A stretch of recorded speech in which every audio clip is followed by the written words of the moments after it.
Breaking news చూస్తూ ఉన్నాం. దేశవ్యాప్తంగా కరోనా తీవ్ర కలకలం రేపుతోంది. దానికి సంబంధించిన బిగ్ బ్రేకింగ్ న్యూస్ చూస్తూ ఉన్నాం. ఇప్పటికే 2000కు పైగా కోవిడ్ యాక్టివ్ కేసులు దాటిపోయిన పరిస్థితి. కోవిడ్తో ఇప్పటి వరకు 22 మంది వరకు మృతి చెందారు.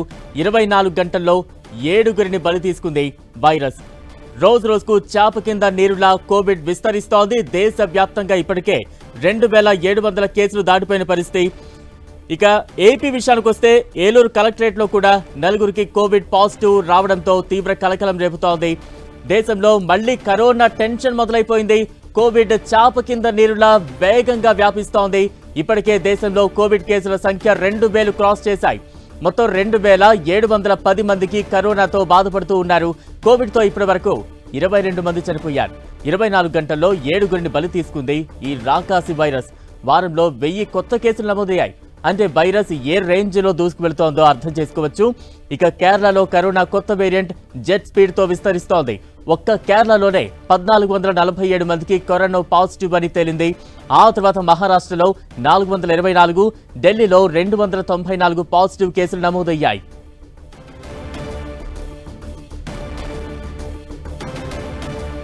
ఇక దేశవ్యాప్తంగా వివిధ ప్రాంతాల్లో కోవిడ్ అయితే విస్తరిస్తున్న పరిస్థితి మనం చూస్తూ ఉన్నాం. తాజా అప్డేట్స్ అందించేందుకు మా ప్రతినిధి గోపి సిద్ధంగా ఉన్నారు. గోపి, బలరాం, దేశవ్యాప్తంగా కూడా కరోనా వైరస్ మరోసారి విజృంభిస్తుంది. గడిచిన 24 గంటల్లో 1000 మందికి పాజిటివ్ గా నిర్ధారణ అవ్వడం జరిగింది. నిన్నటి వరకు 1800గా ఉన్న కేసులు ఈ రోజు తాజాగా 2710 యాక్టివ్ కేసులు ఉన్నట్టుగా కూడా కేంద్ర ఆరోగ్య మంత్రిత్వ శాఖ వెల్లడించడం జరిగింది. అత్యధికంగా కేరళలోనే ఈ యొక్క కేసులు నమోదవుతున్నాయి. ఇవాళ ఒక్కరోజే 1447 కేసులు నమోదవడం జరిగింది. మహారాష్ట్ర, ఢిల్లీతో పాటు అనేక రాష్ట్రాల్లో కూడా ఈ యొక్క కోవిడ్ వైరస్ విజృంభిస్తున్న పరిస్థితి అయితే ఉంది. ఇప్పటికే కేంద్ర వైద్య ఆరోగ్య శాఖ ఆయా రాష్ట్రాల ఆయా రాష్ట్రాలకు సంబంధించిన డైరెక్టర్లను కూడా అప్రమత్తం చేయడం జరిగింది. ఇప్పటి వరకు నిన్న ఒక్కరోజే 7 మరణాలు సంభవించినట్టుగా కూడా కేంద్ర ఆరోగ్య శాఖ వెల్లడించడం జరిగింది. మహారాష్ట్రలో 2, ఢిల్లీ, గుజరాత్, కర్ణాటకలో, తమిళనాడులో కూడా ఒక్కొక్క చొప్పున మరణాలు సంభవించినట్టుగా కూడా కేంద్ర ఆరోగ్య మంత్రిత్వ శాఖ అయితే వెల్లడించడం జరిగింది. చాప కింద నీరులా మరొక మారు ఈ యొక్క కోవిడ్ విజృంభణ అయితే పెరుగుతున్న నేపథ్యంలో ప్రజలను అప్రమత్తంగా ఉండాలంటూ కూడా వైద్య ఆరోగ్య శాఖ సూచనలు చేస్తుంది. మాస్కులు తప్పనిసరిగా బహిరంగ ప్రదేశాల్లోకి వెళ్లేటప్పుడు మాత్రం పెట్టుకొని వెళ్లాలనేది కూడా చెప్తున్నారు. స్వీయ నియంత్రణ పాటించాల్సిన అవసరం ఉంది. మరొకసారి విజృంభిస్తే ఈ కేసుల సంఖ్య పెరిగితే మాత్రం ఖచ్చితంగా గతంలో చూసిన విధంగానే ఈ యొక్క లాక్డౌన్ లాంటివి కూడా పెట్టే అవకాశాలు కూడా కనపడుతున్నాయి. గోపి, అంటే ఏ రాష్ట్రాలు ఎక్కువగా కోవిడ్ పాజిటివ్ కేసులు ఉన్న రాష్ట్రాలు ఎటువంటి మెడికల్ ఎమర్జెన్సీ ప్రకటిస్తూ ఉన్నారు? ఎటువంటి జాగ్రత్తలు ఫాలో అవ్వాలంటున్నారు? ఇతర రాష్ట్రాలకు ఎక్కువగా విస్తరించకుండా ఉండేందుకు ఎటువంటి చర్యలు చేపడుతూ ఉన్నాయి కేంద్ర ప్రభుత్వం?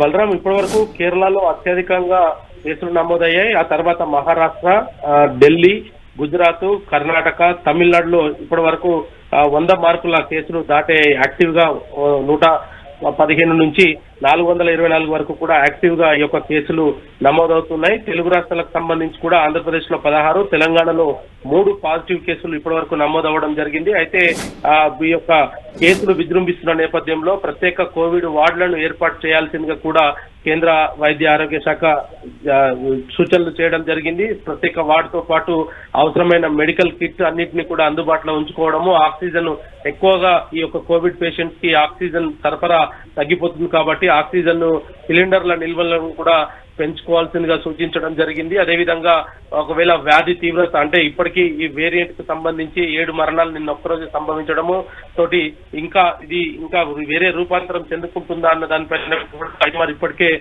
దీనిపైన పరిశోధనలు కూడా చేస్తున్న పరిస్థితి అయితే ఉంది. ఇప్పటి వరకు దేశవ్యాప్తంగా 22 మంది చనిపోవడము, 24 గంటల్లోనే 7 చనిపోవడం తోటి వైద్య ఆరోగ్య శాఖ అయితే కొంత ఆందోళన చెందుతూ ఆయా రాష్ట్రాలను అయితే అప్రమత్తం చేసింది. బలరాం, అంటే ఈ కోవిడ్ నూతన వేరియంట్ ఎంత ప్రమాదం అంటూ కూడా కేంద్ర ప్రభుత్వం కావచ్చు వైద్యులు చెప్తూ ఉన్నారు.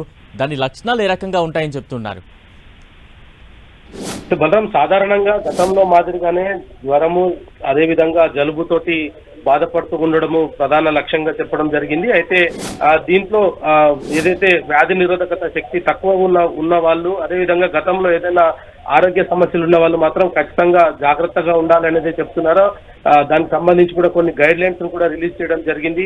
ఎందుకంటే గతంలో కూడా ఈ యొక్క వ్యాధి ఎవరికైతే వ్యాధి నిరోధక శక్తి తక్కువగా ఉందో వాళ్ళపైన ఎక్కువగా ప్రభావం చూపించడం జరిగింది. కాబట్టి ప్రస్తుతం అదే సూచనలు కూడా ప్రస్తుతం చేస్తున్న పరిస్థితి అయితే చూస్తూ ఉన్నాం. అదేవిధంగా బహిరంగ ప్రదేశాలలో కూడా ఏదైనా ఫంక్షన్స్ ఇతర అట్లాంటి మాస్ గ్యాదరింగ్ జరిగే ప్లేసుల్లో మాత్రం ఖచ్చితంగా మాస్క్ ధరించుకొని వెళ్లాల్సిందిగా కూడా కొన్ని సూచనలు చేస్తున్నారు. ప్రజలే స్వీయ నియంత్రణ పాటించాల్సి ఉంది అని చెప్తున్నారు. అయితే రాష్ట్రాల మధ్యన రాకపోకలకు సంబంధించి కావచ్చు ఇతర అంశాలపైన ఇప్పటికైతే ఎటువంటి ఆంక్షలు లేవు. కేవలం ప్రజలను అప్రమత్తం చేస్తూ ఉన్నారు. వేరియంట్ కు సంబంధించిన పరిశోధనలు ఇంకా కొనసాగుతున్నాయి. దీంతో ఇంకా ఏదైనా ప్రాణ నష్టం భారీగా జరిగే అవకాశాలు ఉన్నాయా లేదా అన్న దానిపైన కూడా ప్రస్తుతం అయితే ఇంకా పరిశోధనలు జరుగుతున్నాయి. మరణించిన వారిలో కూడా కొంత బ్లడ్ శాంపిల్స్ ని ఐసీఎంఆర్ పరిశోధన చేస్తున్న పరిస్థితి అయితే ఉంది. ఇప్పటికే రాష్ట్రాల వారీగా కూడా ఆరోగ్య శాఖను అప్రమత్తం చేసిన కేంద్రం మరింత కేసులు పెరిగితే కనుక ప్రత్యేక వార్డులను కూడా ఏర్పాటు చేసుకొని సరైన వైద్యం అందించాలనేది మాత్రం కోరుతున్నారు.